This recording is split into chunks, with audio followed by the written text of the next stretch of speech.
G'day ladies and gents, welcome back to the channel. Now if you guys haven't noticed, I'm an Australian who lives in the state of Victoria. And well, have I got some cracking news for you. Good old Victoria has done it again. No, they haven't fixed the potholes. No, they haven't addressed the housing crisis. No, they haven't finally admitted that Mikey is a crime against humanity. No, instead they have spent $18,000 on a doomsday clock. Because apparently, despite the media reminding us every 2 minutes that the world is on fire, someone in the Victorian government thought, you know what people need? A giant reminder that we're all doomed. So for those of you who don't know, this $18,000 doomsday clock is meant to raise awareness about climate change. Yes, you heard that right. Raise awareness, because clearly no one has any idea climate change is happening.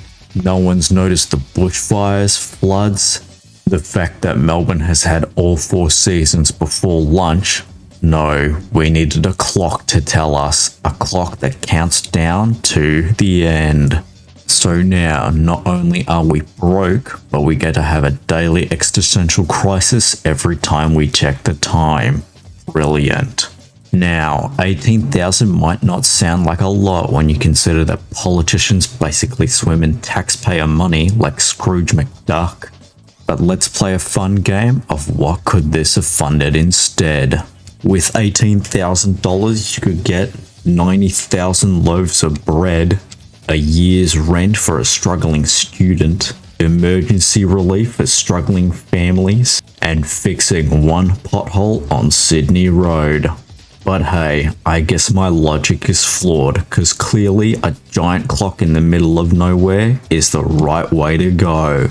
But I reckon my favorite part about all this is that the people telling us to watch our carbon footprint are the same ones flying around in private jets, earning millions, and driving cars that guzzle fuel like a teenager drinking a 7-Eleven Slurpee.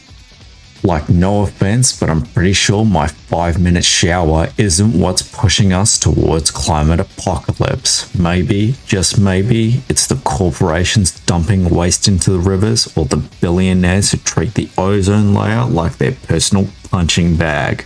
So, to look at the bigger picture, the Victorian government spent $18,000 on a doomsday clock to tell us a message that we clearly all already know.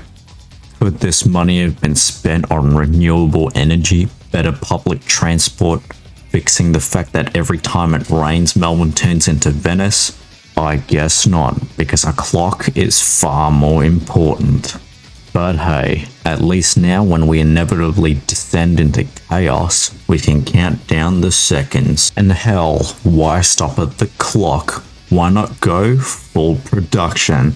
Give us a whole doomsday experience. Sirens at random intervals, smoke machines in the city, and a giant neon sign saying, oops, should have recycled. I mean, if we're wasting money, at least make it entertaining, right? Or we could just fix things, but hey, apparently I don't know what I'm talking about. Thank you all so much for watching. If you enjoyed this rant, hit that like, subscribe buttons, and comment below what you would have spent $18,000 on instead. I'll see you all next time, assuming the doomsday clock hasn't run out yet.